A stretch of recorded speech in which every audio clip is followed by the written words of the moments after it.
Okay. Ready.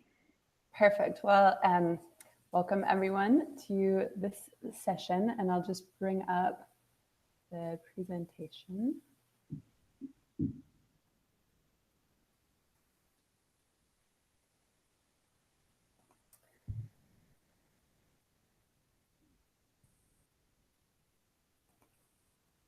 All right, can you see that properly?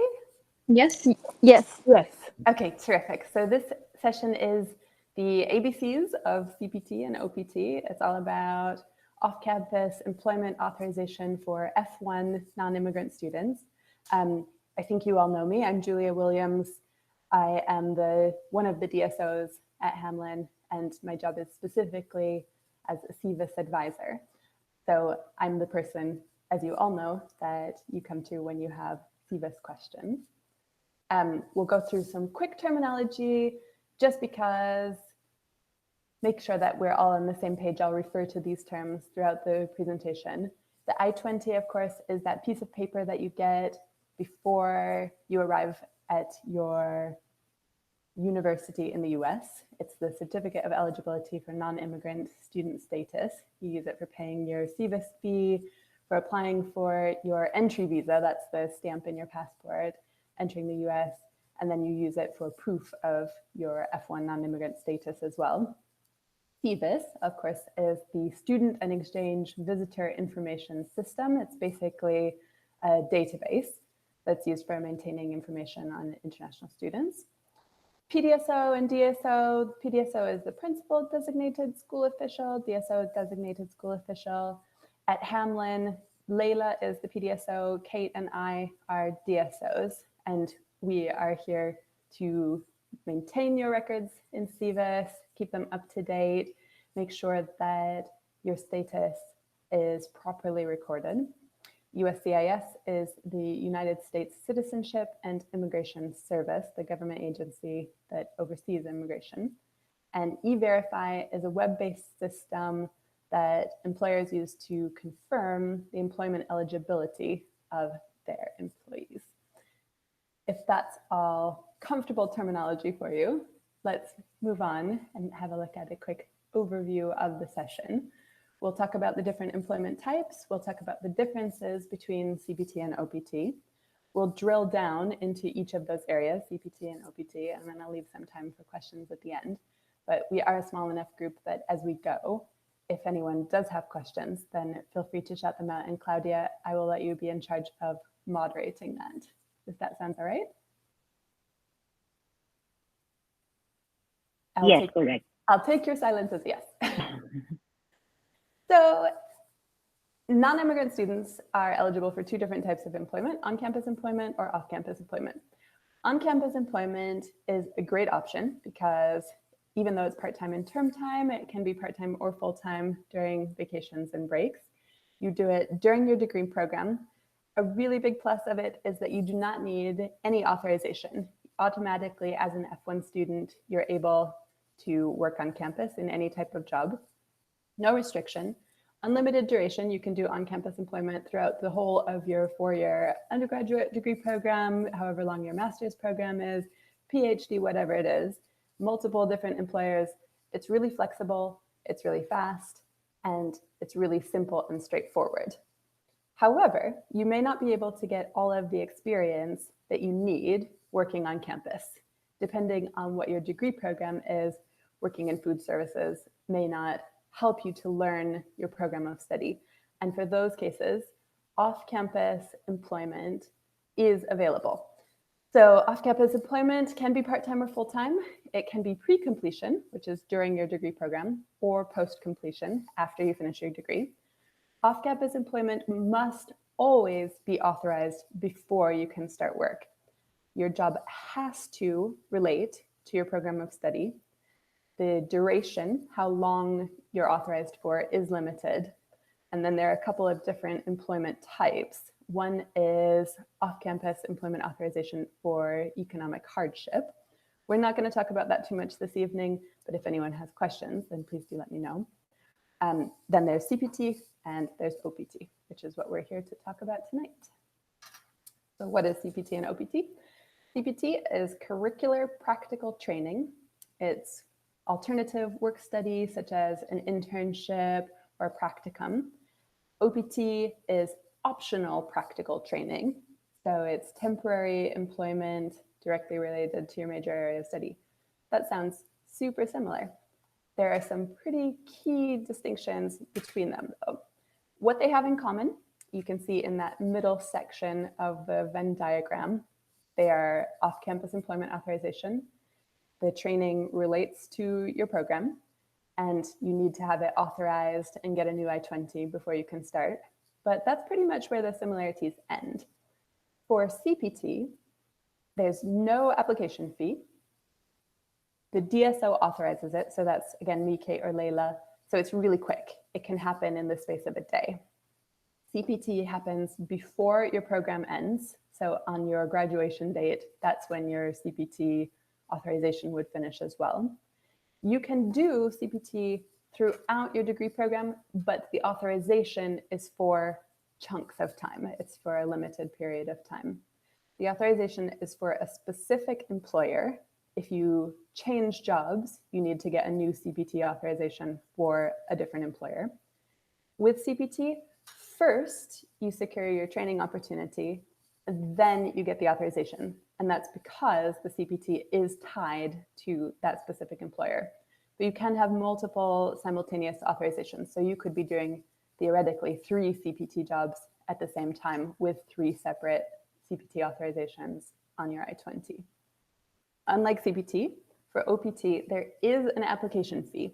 And you'll see that I put the application fee is $410. I put it with a star because that application fee was due to go up in October to $550. And there's some pending litigation from, I think it's an institution in California, that has prevented USCIS from implementing that higher fee. So it is still $410, but it could go up. So the asterisk is to warn you that you should check, like, hour by hour, if you're ready to apply for OPT, what the fee will be at that time. Unlike CPT, which is authorized by the DSO, OPT is authorized by USCIS, and it is slow. On average, it has been taking about 2 months. It can take up to 3, even as many as 5. So when you apply for OPT, you want to do so well in advance, and you need to be prepared to wait, as Giselle can tell you. OPT can be done before or after your program end date. There's pre-completion OPT or post-completion OPT.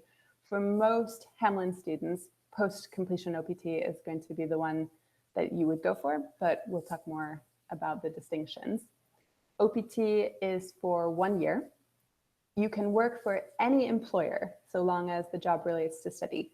So unlike CPT, which is tied to a specific job, OPT, during that year, you can change jobs 10 times. You can work for anyone as long as the job you're doing relates to your major or your degree program.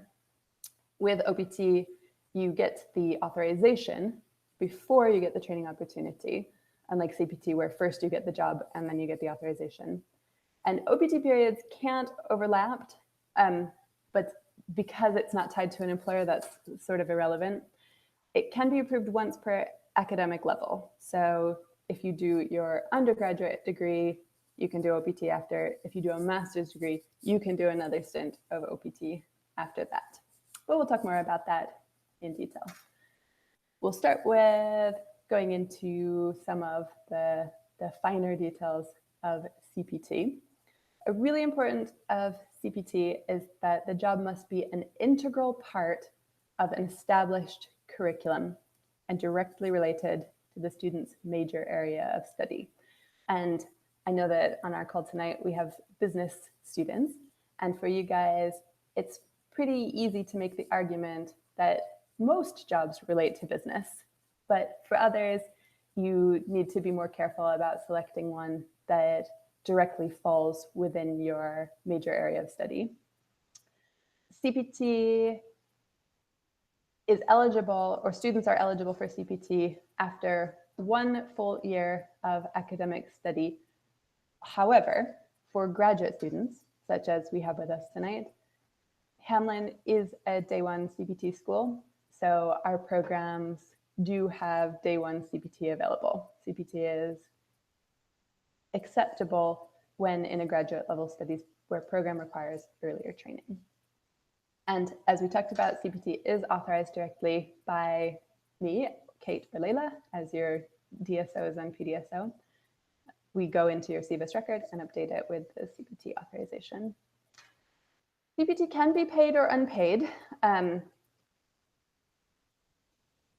Volunteer work doesn't necessarily need to be treated as CPT, but if you needed to do CPT as part of a degree requirement, then you could do a volunteer job as a CPT job.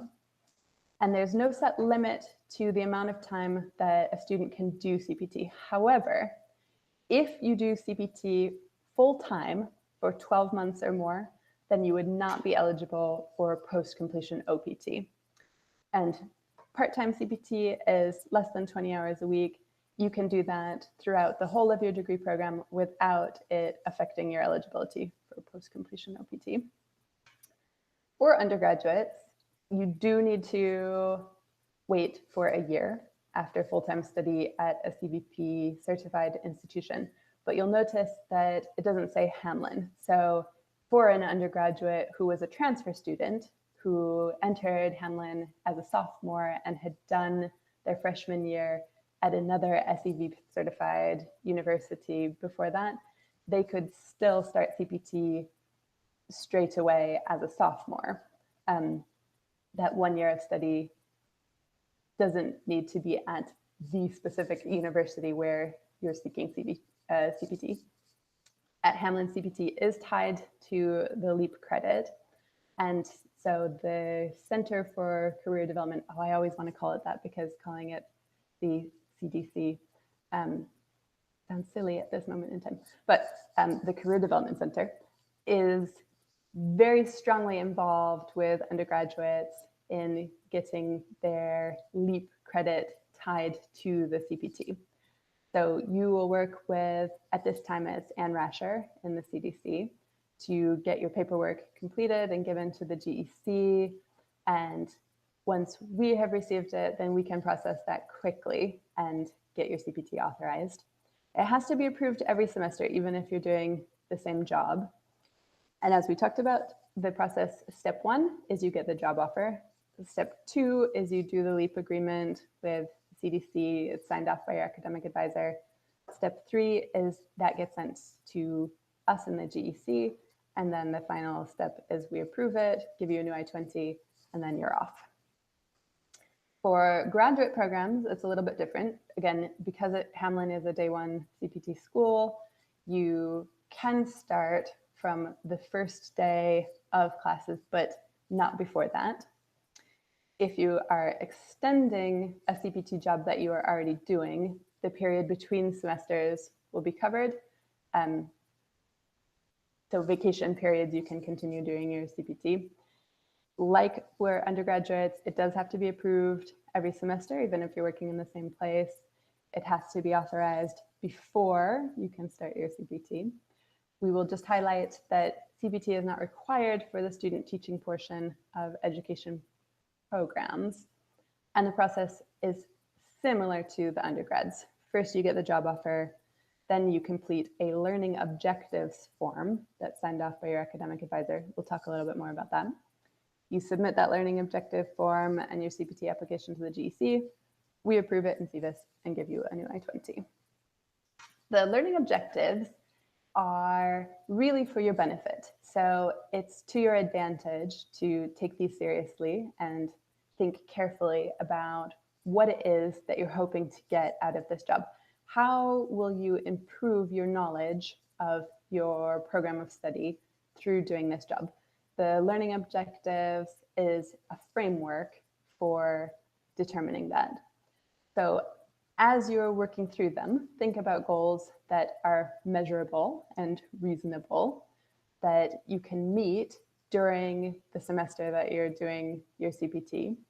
And it's helpful to be aware that as a CPT though your job will be off campus, you will have an internship credit, which is pass-fail. So it is possible to fail if you set goals that are unreasonable. So helpful to keep that in the back of your mind as you're deciding what you're going to get out of this training opportunity. I'll just pause for questions on CPT before we move on to OPT. I have some questions, Eloisa here. So I'm working at Hamline right now part-time. So if I found an internship, for example, or a job part-time, can I apply for CPT and still work at Hamline if can I do both jobs or it's just one? No, that's a great question. And as we encountered earlier in the year, a related question, can I do an on-campus job as CPT? Unfortunately, no. And it seems a little bit counterintuitive. The advantage of doing CPT would be that you could do it full-time, unlike the on-campus employment job, which you have to do part-time. Unfortunately, the CPT regulations are such that you cannot do an on-campus job as CPT. However, that's an excellent question, hello, Isa, and thank you for asking it. You can do an on-campus job and an off-campus CPT job at the same time. Okay, good. Of course, it's important not to bite off more than you can chew. Your focus needs to be able to stay on your program of study. So if you were doing a part-time on-campus job and a full-time CPT job, and you of course need to maintain your full program of study, your full degree program, that would be a lot, but there are options available for you. And as the student, you're responsible for maintaining your status and making sure that you're able to pass your classes. So you're the best person to determine that. Yeah, perfect. Thank you. Thanks for the question. Any other CPT questions before we talk? I have one. I already asked that question to you, I think so. Yeah. That, for example, in my case, my program is ending this December. So my question is, can I do CPT until that day? Since like now I know that my OPT is approved. Theoretically, yes. And do you mind if I talk a little bit more about the situation that? You can, yeah. Okay, perfect. So for Giselle, who is coming up to the end of her degree program, and many congratulations on it. Thank you. She applied for OPT, and while your OPT application is pending, students are advised to be pretty cautious about applying for CPT. USCIS doesn't want students to use CPT as a backdoor to starting OPT early. So if you start a new CPT job while your OPT authorization is pending, then that could raise a red flag. It wouldn't necessarily be a cause for denial, but it could raise a red flag, and it could cause delays in your application. It could cause USCIS to scrutinize it more carefully. So you do want to be quite careful about that. And Giselle will talk more about this outside of the session, but theoretically, now that your OPT has been approved, it would be possible to do further CPT. You would need to be able to demonstrate, again, that it's an integral part of your degree program, but it is allowed to do CPT up until your program end date. Great question. And thanks for letting me put you on the spot a little bit. I have a question as well, Yeah. Julia. So you said that you can't do CPT for a full year full time and apply for OPT once you're done with your program. Right. So you can do CPT for a year longer full time, but it would make you ineligible for post-completion OPT when your degree program is done. So if you're planning to apply for OPT at the end of your degree program, you just want to make sure that you don't do more than 11 and a half months of CPT full time. Okay. You can do as much part-time CPT as you want. You can do it the entire time without it impacting your OPT eligibility. You don't need to know this, but why? I have no idea. Okay. Yeah. The government. The government. Okay. Well, thank you. Yeah, that's weird. Thank you. Thanks for the question. Hey, Julia, Chad here. I want to follow up on that. How does the government track that year? Is it by days worked or hours worked? Do you know what the criteria is? I believe it's by days. Days, okay. Mm-hmm. Gotcha. Thank you. Yeah. All right, shall we move on to OPT? And we'll have more time for general questions, OPT, CPT, other off-campus employment at the end. So let's crack on. OPT, optional practical training. Two types of OPT. There's pre-completion OPT, which you can do before you graduate, or post-completion OPT, which you can do after you graduate.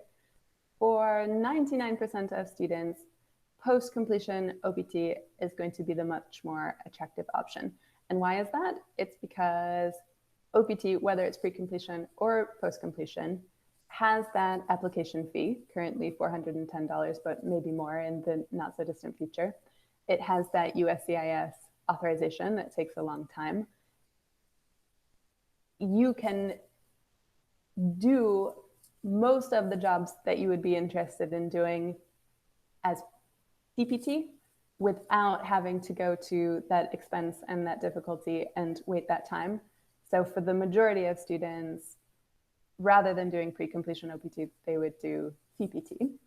But I just flag it so that you're aware that that option is available if you have $410 that's burning a hole in your pocket. We'll focus pretty heavily on post-completion OPT, but do feel free to ask questions about pre-completion as well. Post-completion OPT is subdivided into standard post-completion OPT. There's also STEM extension OPT and H-1B cap-gap extension of OPT. So let's look at them in turn. For OPT, you have to be enrolled for at least one full academic year, but your degree program is likely to be much longer than that in some cases. So for most students who are looking at post-completion OPT, that's not a consideration. If it's pre-completion, you can file up to 90 days before being enrolled for one full academic year. But for most of you applying for post-completion, you would file up to 90 days prior to your program end date and no more than 60 days after your program end date. So 90 days before you graduate or within the 60-day grace period after. Like CPT, your employment has to be directly related to your major area of study. And we talked about the impact of 12 months of full-time CPT. It will be approved for standard post-completion OPT, will be approved for up to 12 months. And like I mentioned earlier, it's once per academic level. So you can do your undergrad, OPT, grad, another OPT. What you could not do is your grad program, OPT, a different grad program, more OPT. Here's the overview of the process. And I will say that OPT the process is not difficult per se, but they're finicky about it. So you have to pay careful attention to the timelines, to crossing all of your T's and dotting all of your I's, having all of your paperwork in order. If you follow the rules really carefully, then having your OPT denied is pretty rare. We'll talk about some of the things that could cause your OPT to be denied. But the overview of the process is you start by requesting OPT. Then as the DSO, I or one of my colleagues recommend it in Sevis. Once the OPT has been recommended in Sevis, you have 30 days for USCIS to receive your application packet, which includes, number 3, the student files form I-765, as well as other supporting paperwork. And we'll look at what that looks like. Once you send that in, within that 30 days, USCIS will take their time to review it. And they hired additional adjudicators at USCIS over the summer, and it did speed up the process for a lot of our Hamline students, but it can still be lengthy. So best to plan for that.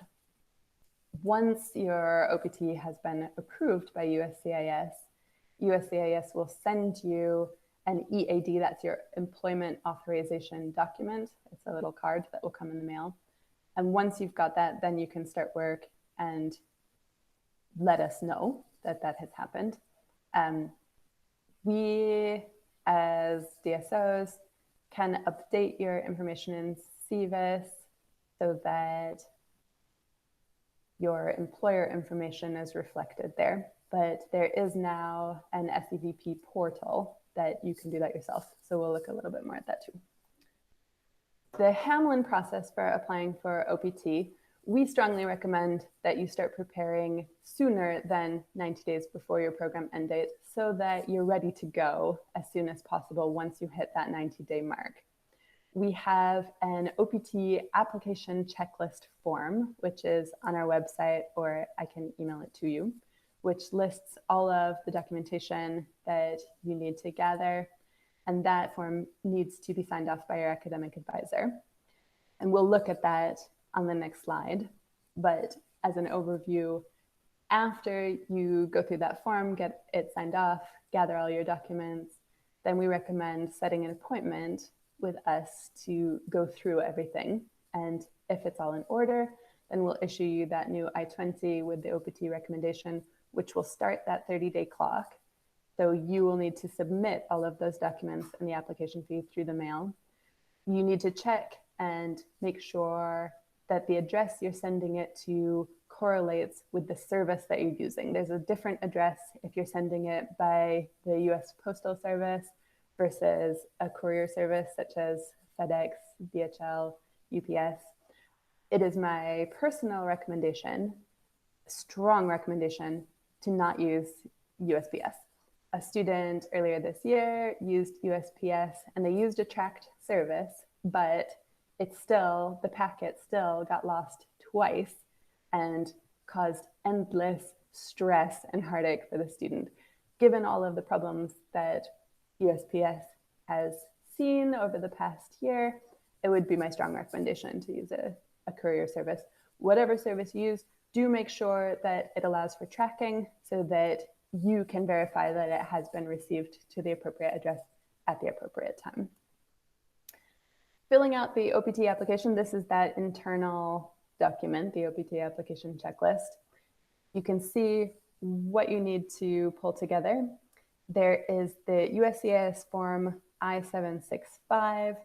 It's a 7-ish page form which drills into a lot of detail, but it's mostly detail that you will be able to have to hand. So not complicated, just you need to be careful. There's the application fee. Again, check what that is at the time that you're ready to apply. Currently, it's $410. You can pay it by a check or a money order, credit card, or cashier's check. If it's a check, make it out to U.S. Department of Homeland Security. There's a credit card form if you're doing that.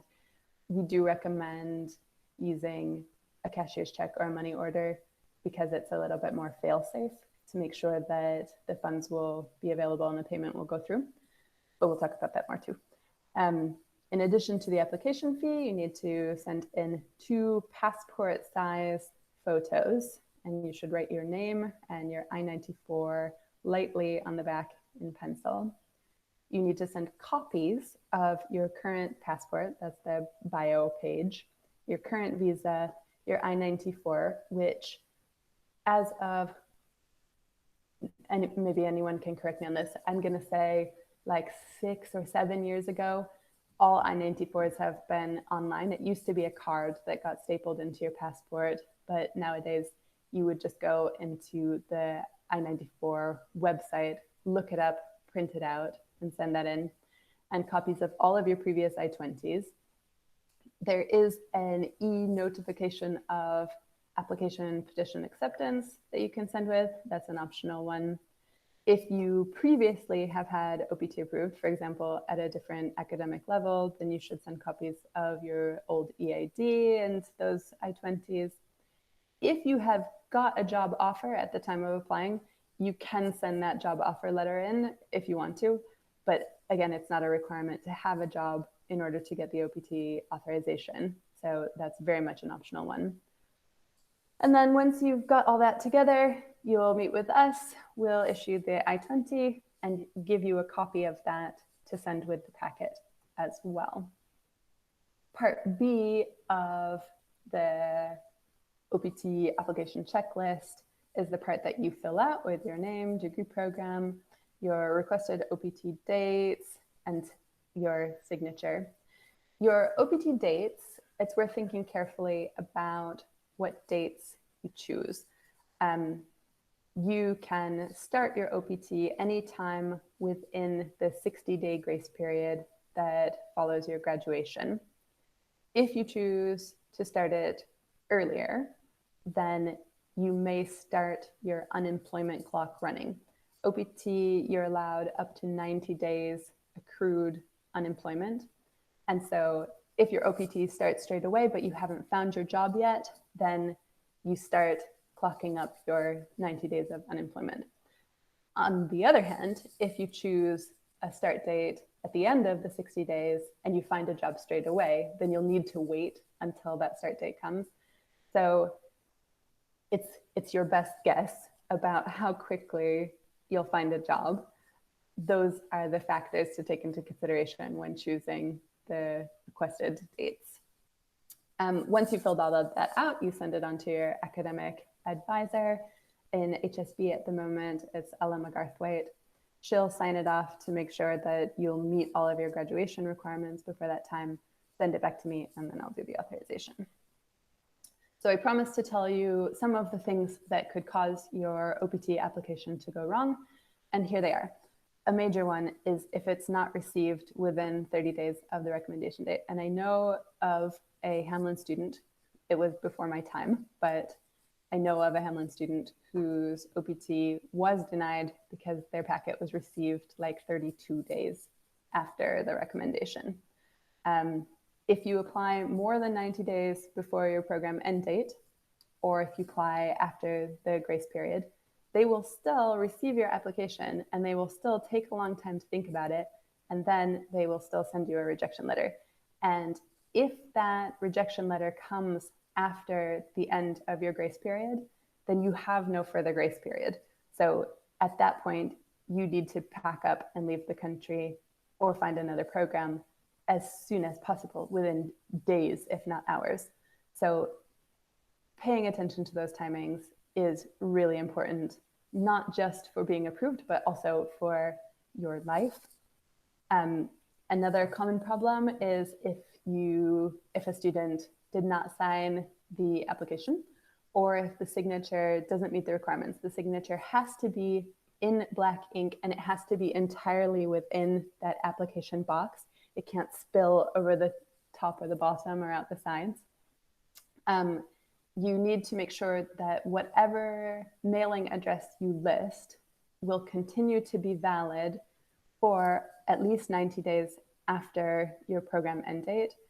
And for that reason, we recommend using the GEC office address because you know that it will be received to the GEC office, whereas if you were to move, USCIS will not forward mail. So if it comes back to them, then you're out of luck.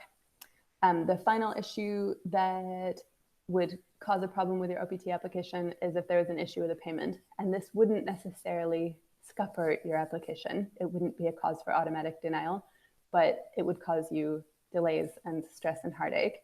So if you forgot to sign your check, or if the check bounced, or if you had a credit card payment and your card issuer didn't authorize the transaction because the amount was too high or they weren't expecting that charge, those would all be payment issues.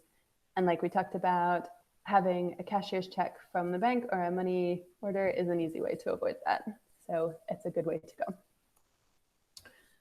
So we talked in great detail about standard post-completion OPT. And for the majority of you who are here tonight, that would be what you're going to be looking for. But I will talk to you about the STEM extension and the H-1B cap gap as well, although that would be a little further down the road for you.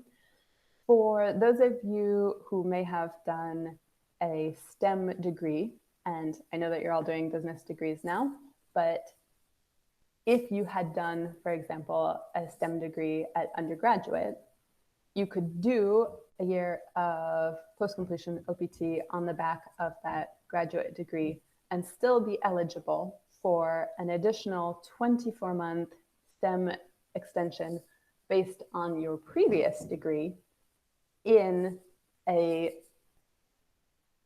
job that was related to STEM. In order to get the STEM extension, you have to be in a valid period of OPT. You can apply up to 90 days before that authorization ends, but unlike applying for standard post-completion OPT, there's no opportunity to apply for a STEM extension after the final day of your OPT. So you can't apply during that 60-day grace period. The employer has to be enrolled in the USCIS E-Verify. They have to provide a formal training and learning objectives plan. We'll talk more about that, which is completed using Form I-983, which you as the student and your employer would work together to fill out and submit to me. What is Form I-983? It's how you lay out what your formal training plan is, what you're learning from doing STEM OPT extension. You have to say how it directly relates to your STEM degree, what your goals are, how your goals will be achieved, how your performance will be evaluated, how you'll be supervised while you're doing it. You also need to, the employer needs to demonstrate that they're able to deliver this training plan to you. They need to demonstrate that a STEM OPT student wouldn't replace a permanent US worker. They need to demonstrate that the job helps you in attaining your goals. And this is kind of a nice one. The duties, hours, and compensation associated with STEM OPT are commensurate with those provided to the employer's similarly situated US workers in the area of employment. So they can't pay you less to do the same job that they would pay a US employee. And that's kind of for your protection and also kind of for the protection of US workers, but kind of for your protection too.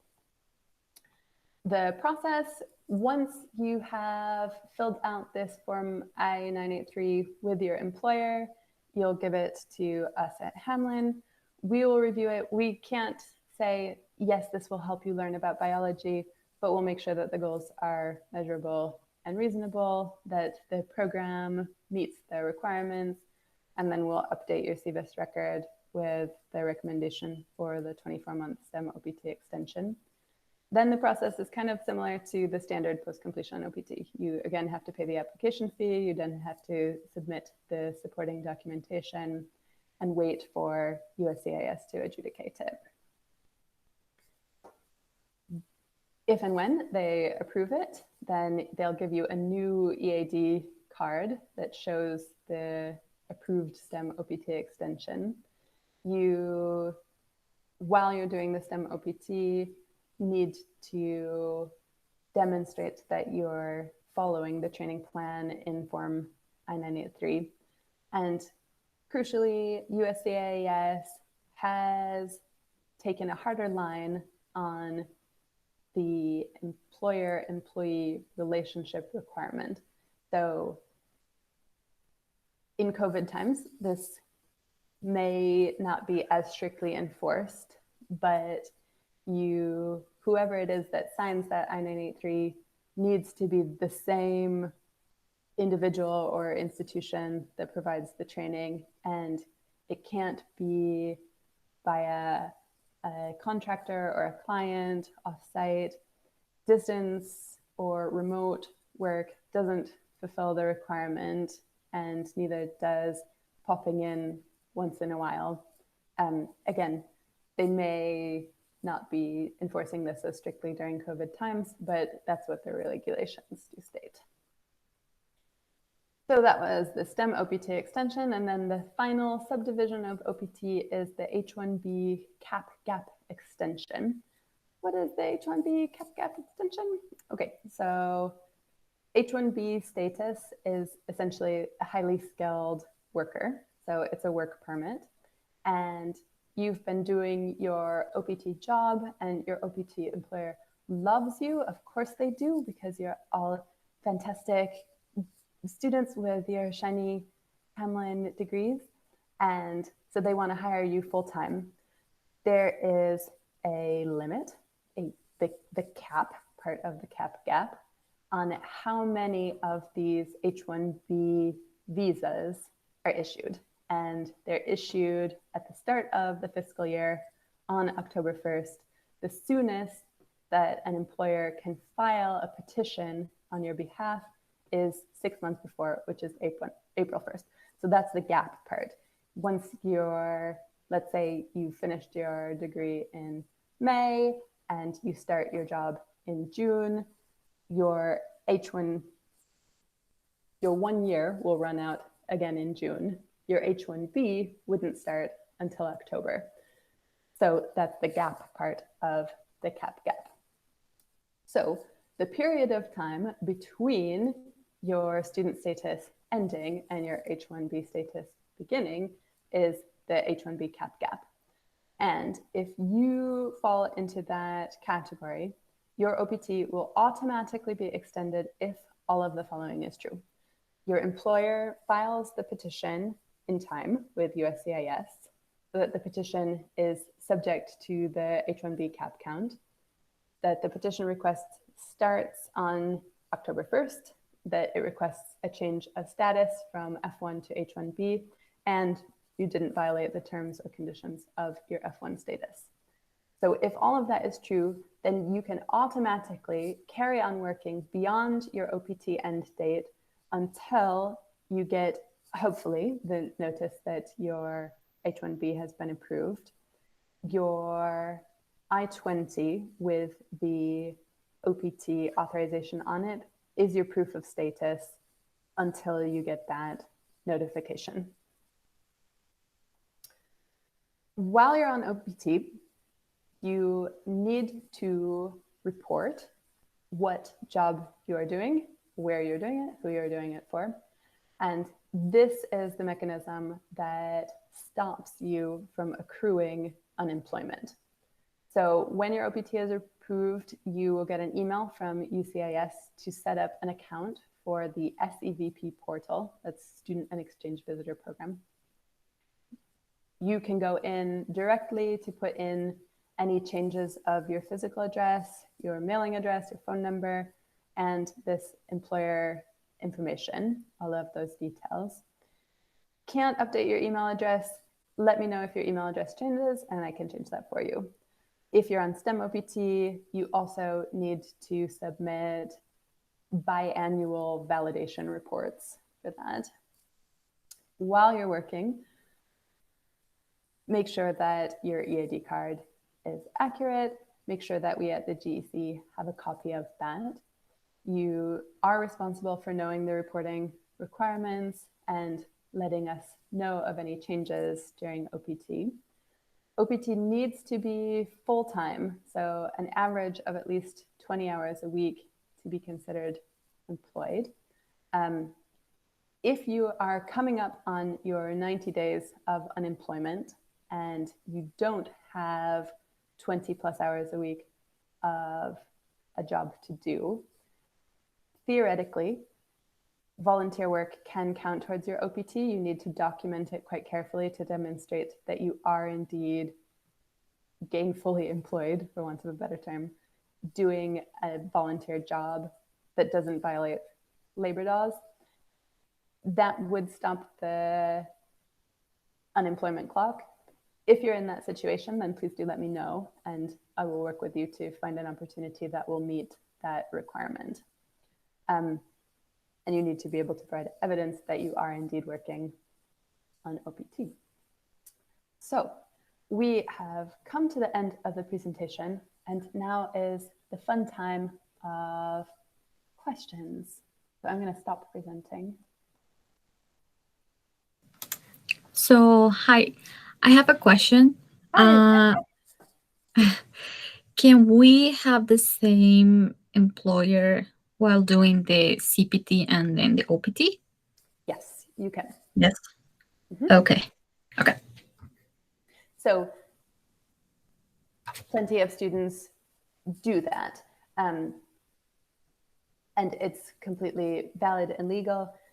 You would want to be careful that you didn't start your CPT job while your OPT was pending. That's what we were talking about earlier, just in case of it causing a red flag, but it is perfectly valid, and a lot of students do it. They do CPT throughout their degree program and then carry on working for that same employer as OPT after the fact.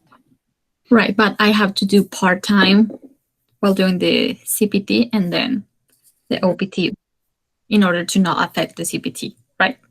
OPT. You can do full-time CPT for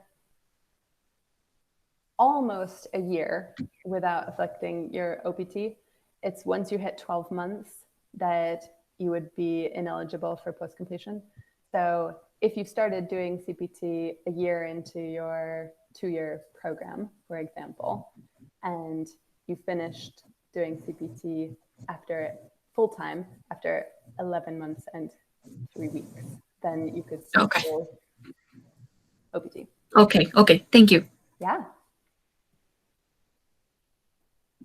What else? One of my questions are about the flexibility that we have. For example, working in the last month for Hennepin County as elections assistant, they asked me to be available full-time, overtime, and also work during weekends. But at the end, the work hours were reduced and we had less than 20 hours a week. So how can we manage that while doing OPT? Because at least we need 20 hours, right? A week. Yes, you do. However, in COVID times, the guidance that SEVP issued in March related to COVID-19 did speak to the OPT requirement, and OPT is governed by USCIS and not SEVP. So they couldn't, SEVP in that guidance couldn't give an assurance that if a student on OPT wasn't able to meet that 20-hour commitment, that wouldn't for sure 100% cause problems, but they strongly indicated in the guidance that there would be some more flexibility in these times. They also indicated that on average, if you did more than 20 hours one week and less than 20 hours the next, but it averaged out to about 20 hours per week, that was acceptable as well. So there's a little bit more leniency about the hours requirement in these times than there has been in the past. Good question. So I did an OPT when I was done with my undergrad 3 years ago. Yep. Do I need to submit all my I-20s that I got from all those 4 years? Yes, and your old EAD card. So those I-20s are still important, and you should still keep track of them for that reason. Okay. Haha. Where I don't know where they are. That's cool. Your former institution may be able to help you if you reach out to them. At Hamline, we do keep electronic copies of students' information. We say for 3 years. In a lot of cases, it's longer. We do urge you, Hamline students, to all keep track of your own important documentation. But if you need a backup, you may find that we're able to help, and you may find that your previous institution might be able to help. Okay. Thanks, Julia. Yeah. Also, Julia, I want to know if we are going to have our Hamline's account activated to use for this SEVP account. can we use our Hamline's account as primary? Like your My email address? hamline.edu email address? Mm-hmm. Yeah, you can. Okay. And my other question is Hamline University still our sponsor? That's a good question. And my understanding is yes, but your employer also plays an important role there as well. Can I ask why you're asking? What is the background? When we apply, for example, to some jobs, they ask us if we need a sponsorship. Gotcha. So, in that case, you can tick no, because you're not relying on your employer to provide the status. The status is through your OPT authorization, which is on your Hamline I-20. Yeah. Okay, perfect. Thank you. Other questions? I think we don't have any more questions, Julia. Fantastic. Well, thank you all, and I hope that was helpful. I did flash my email address up on the screen. I think you all know how to contact me in any case, but if there are other questions that you want to take offline, or as and when you're ready to start one or more of these processes, then please do reach out, and I will be happy to work hand in remote hand with you to go through and try to the best of my ability to make sure that everything is in order to give you the best chance possible for getting your approval. Thank you, Julia. Thank you so much. Thank you. you. Well, thank you, now Julia.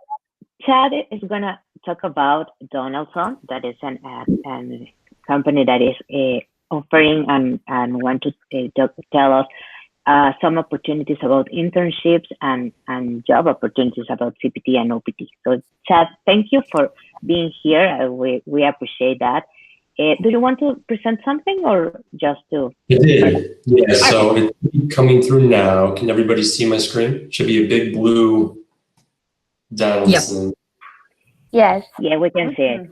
Okay, let me start the slideshow. Okay, perfect. Well, and Julia, first, thank you. That was very enlightening to me. Like I felt like I knew a lot about OPT, CPT, but clearly not very much. So thank you. That's very helpful, because I get questions about it quite a bit. So let me start. I'm going to give a company overview, and I know we're at 8 o'clock already, so I'll try to not talk too much, because I wanted to talk about our internship program and our early career recruiting. So here we go. So again, my information, Chad Guglielmetti, Senior Corporate Recruiter, Senior Talent Acquisition Partner with Donaldson. We are a global company with our global headquarters based here locally in Bloomington, Minnesota. If you know where the Mall of America is located at, we're not too far from there. So I'm also our internship program manager, at least for the United States. We do hire, I think, interns in other regions, but I focus strictly on the United States, both for our headquarters and for our manufacturing plants as well. So, Donaldson at a glance. I always do like to ask, and I don't need a response if everybody's heard of us. 8 times out of 10 people say no, and that's okay, it doesn't hurt my feelings. We are a publicly traded company, global as I mentioned, but unless you've worked for us before or knew somebody who has, maybe you've never heard of us. But founded over 100 years ago. We are a filtration company, a technology-driven filtration company. There are filters everywhere, literally everywhere, and whether it's in large industrial vehicles that you see like out in a farm field, or a big diesel truck driving down the road, in airplanes, in helicopters, in the food and beverage industry. And I'll show some more examples of the industries that we're in. So whether you know it or not, our products are probably impacting your lives daily. So not directly, but all of the products you buy, all the transportation you use, likely had a Donaldson filtration products within it to create or manufacture said products. So as you can see, we employ, I think it's a little bit less than 14,000 employees, but around 14,000 employees globally. I'd say most are in the US and then also in Europe. It's probably our biggest concentration of employees. All right, so I took this slide deck from our communications team. There was like 75 slides, so I tried to reduce it quite a bit. So there's a couple that might not make sense, but again, we were founded in 1915. That's a picture of our founder, Frank Donaldson. Believe it or not, he was a tractor salesman. His tractors that he was selling kept breaking down quite often because it was dusty and dirty, as you can imagine. So he's like, wait, well, let me create a filter that will be a better customer experience. It'll help the customers who are buying my tractors actually use the tractors much more reliably. And that's how we started. So we actually have a replica of this tractor in our lobby at our corporate headquarters. It's pretty cool. We started off with just one product, and now we have thousands of different type of filtration products across every industry, as I mentioned.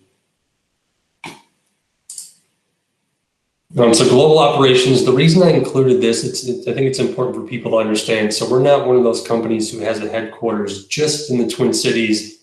And then like, well, we have a couple salespeople in Belgium and South Africa or Mexico or Brazil or Japan. Like we legitimately have operations in all of these areas as well. So we'll typically, as you can see, enter a market by sales. So we'll sell our products, create enough volume, or then we will start to distribute. So we might open up a small distribution center regionally. So if we talk about Europe, maybe we have a distribution center in the Czech Republic that logistically can get our products to everywhere in the EU and then Western Asia. If the volume warrants, we will then create a manufacturing facility. So to use the Czech Republic as a good example, we actually have a manufacturing facility not too far from Prague because there was enough volume within that region that it made sense to hire local, build the products local, sometimes source the material locally. And we do this in all of our regions around the world. Outside of the United States, I think Mexico and the state of Aguascalientes is probably our biggest distribution manufacturing center, followed by Europe and then parts of China, Japan, maybe South Africa after that. So we truly are a global company. We have employees everywhere, which I get to interact with on a regular basis, which is pretty exciting. So I like to show this map just again to highlight how global we actually are. So you can see in the US, it's probably our most densely populated because we have our headquarters, but we have 20 manufacturing sites just in the United States. You get to all of our other regions. So again, I just like to reiterate, and we have regional headquarters as well. So in Belgium, in China, in Japan, in Brazil, in Mexico, I think there might be one other area where we have like a true regional headquarters. So there's some other corporate functions like HR and marketing and finance. We're not all just here in Minnesota. So. And then I just zoomed in on North America just to give you a better idea of kind of where we're located. So for all these locations, I actually hire employees on a regular basis. Generally, those who are earning a salary and not being paid hourly. We hire a lot of hourly manufacturing technicians where a local HR handles that. But if we hire an engineer or maybe an operations manager at one of these sites, I'm usually the recruiter working on that. And we also do hire interns at a lot of these same locations as well. All right, so this will give us a brief overview. I'm going to skip this page because it's not relevant. It's a breakdown of our sales. So we really have all of our products fit into either the engine bucket or the industrial bucket. It can get a lot more complicated, so I'll skip that because I could probably spend an hour talking just about that. Revenue, I like to show this slide. So again, we're global and just kind of shows where most of our revenue comes from. So Latin America is typically Mexico, Central, South America, and the Caribbean. So really a large area, but in terms of revenue, not quite as much. I think the majority is out of Mexico in terms of countries specific to LATAM. But the US and Canada, so North America outside of Mexico is our biggest revenue driver, followed by Europe as a close second there. And then I mentioned the engine and then the industrial products. We don't need to get into all the details, but it makes up most of our revenue. Believe it or not, I think we have more products that fit in the industrial bucket, but within the engine division, that's how we started as a company. This is what we're known for. These are all the sectors that you could potentially see a Donaldson filter product in. And the one that the construction, for example, so it could be, there's a company in the US called Caterpillar. They're well known. They make huge construction equipment.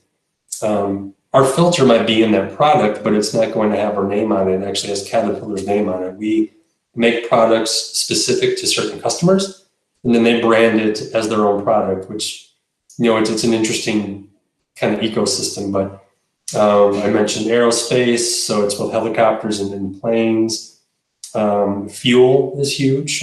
Fuel needs to be cleaned, filtered, and then put back into whatever machine's going to use it, as not to clog up and potentially damage the machine. So let me move on.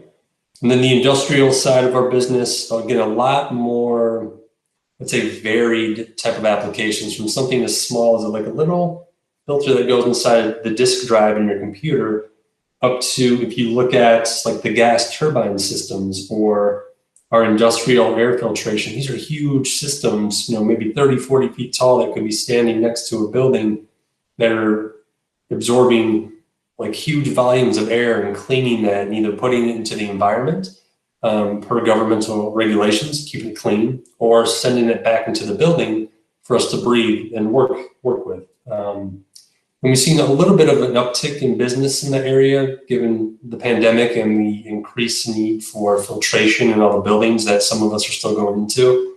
And then food and beverage, that's a big sector for us. So that we like that picture with the orange juice, that little bit of air that's in the bottle. Well, they don't just close the top and ship it to you. They have, each manufacturer has a product that shoots clean, filtered air into those products. And there's a Donaldson filter, in most cases, that's cleaning that air. So, and then this is just a very basic image. So all of these products you see, I should mention, there are engineers who are designing them. We have the manufacturers who are building them. We have salespeople selling them. We have human resources and finance and marketing and operations people who are in the background supporting all of these other functions, so we can continue to design and build and sell our products. Again, a very typical set of applications here. So it's not just the air, but it could be the oil that goes into an engine, the cabin air filter. That's an important one. As you can imagine, a tractor out in a dusty cornfield, you know, you want that farmer who's inside to be able to breathe. So the air that's coming in is being cleaned before it's going into the cabin. And then lastly, so this is the more complicated side of the business, the industrial. Just a basic example of a manufacturing floor, but you know, where there are 24+ Donaldson filtration applications in this one example, and this could be a very real example, depending on who the customer is and what they're making themselves. They may need to use all of these applications that we make inside, on top of, and then next to the building. So, you know, we started from that one little tractor engine air filter 100 years ago to evolve into all of these products. We have a very vast portfolio, which, you know, helps us employ those 14,000 plus employees. So that was it for the overview. We'll go to questions in a minute. I threw my email address up there, but you can also get it from the Hamline staff. But I know they wanted me to talk a little bit about our internship program and what I call our early career program as well. So I don't have any slides for that, but long story short, we can hire students who are on CPT. OPT is a bit more complicated for some of my teams. I haven't quite got them there yet. So for those who are still in an undergraduate degree, pursuing an internship over the summer, we can hire without any issues, right? As you can see from the presentation this evening, there's not any additional authorization required from the United States government, which gets messy and takes a lot of time. And it's frustrating, I know. And we hire across all skill sets. So not just the STEM skills where you're engineering or information technology, which we do, but it could be finance, human resources, marketing, operations. I'm trying to think if I'm missing any. Legal, potentially, if you were thinking of going to law school in the future. Sometimes your legal department will hire interns. They're 40 hours a week over the summer, typically from late May, early June until mid-August before your next semester starts. I think I mentioned 40 hours. They're paid. Of course, they're paid very competitively, I might add. So in terms of students who are looking for experience that would require to work on their CPT, yes, Donaldson is a company that can offer that. More often than not, it will be at our headquarters here in Bloomington, Minnesota.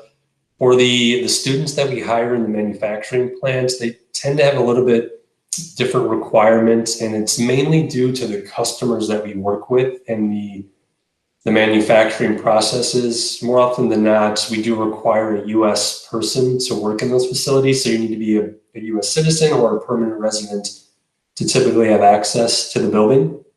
But at headquarters, there are very few teams that have that same requirement.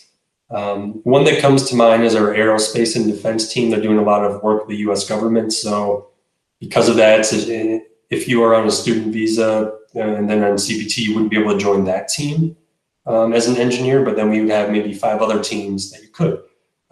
Same goes for finance and HR. There shouldn't be any restrictions on your status as a student there.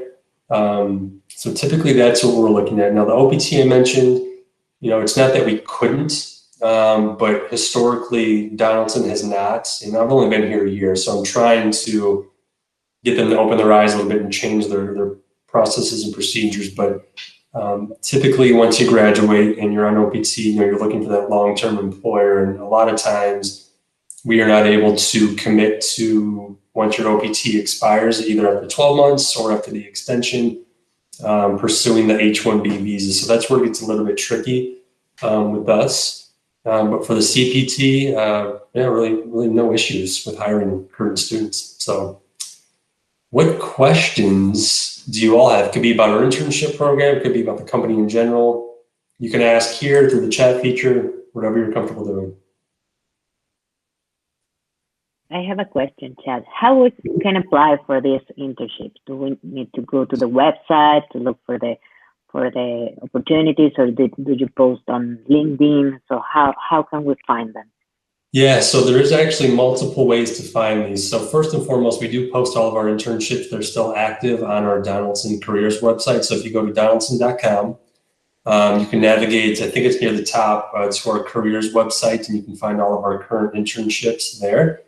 But also, you mentioned LinkedIn. I think Indeed is another one. So LinkedIn and Indeed and all these other job posting sites, at least within the United States, it's different internationally, but in the US, they automatically do what they call scrape our careers website, and they will show up on LinkedIn and Indeed and some other sites automatically. So I've hired several interns already this fall that they found our positions on LinkedIn. So I'd say go to our website first, but you can go LinkedIn to any of these other sites and you'll be able to find them as well.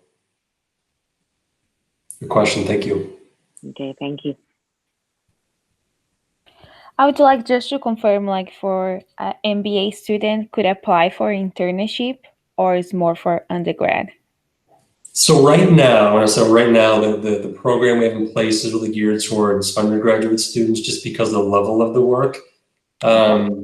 We could hire somebody in graduate school and pursuing their MBA, but I don't feel like we would be able to give you the type of work that would be fulfilling and then would maybe meet the requirements, that you would need to meet. So, I think in the future we will start to hire more graduate level students, both MBA and those focusing on a technical master's degree. But right now, just the level of work that we can offer is really more towards an undergraduate student who maybe has 2 or 3 years of college level courses behind them. So.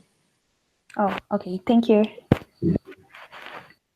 I get that question a lot, and I always can hear the disappointment in students because they're like, I'm sorry, But I wouldn't want to hire somebody and have them just not, they learn and grow over the summer, right? So it wouldn't provide a lot of value. Yeah, sure.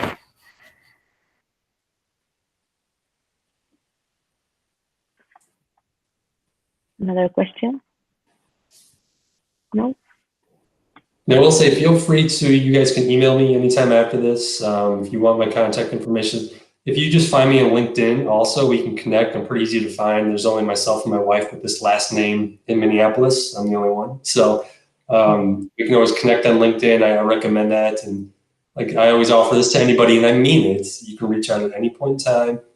If you have questions about Donaldson or our program, even if you just have questions about your LinkedIn profile, I can spend a few minutes with anybody and just kind of talk to them about tips and tricks, how to maybe fix it, tweak it, make it look more marketable to employers. So, I really enjoy working with college students and graduate students, and I'm more than willing to spend time to help you all as you're looking for your next career. So, thank you, Chad. Thank you for the information. It's really, really interesting.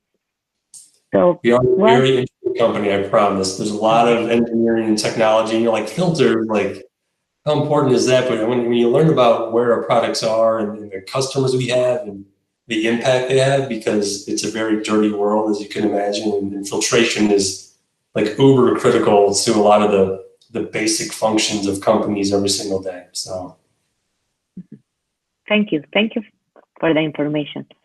So I don't know if someone else can want to add something. No. I'll add thank you to you, Claudia. No, you're welcome. Session and for doing such a beautiful job moderating it. Thank you. No, it's my pleasure. Well, thank you everyone for this really, really nice session. We have a lot of information to analyze, right? And if you have any questions, that you can contact our department, the GEC. So if you need something, we are available by email right now with Julia or directly with the GEC account. Okay. Thank you. Yeah, thank you for joining us. Amazing. Thank you. Thank you. Thank you.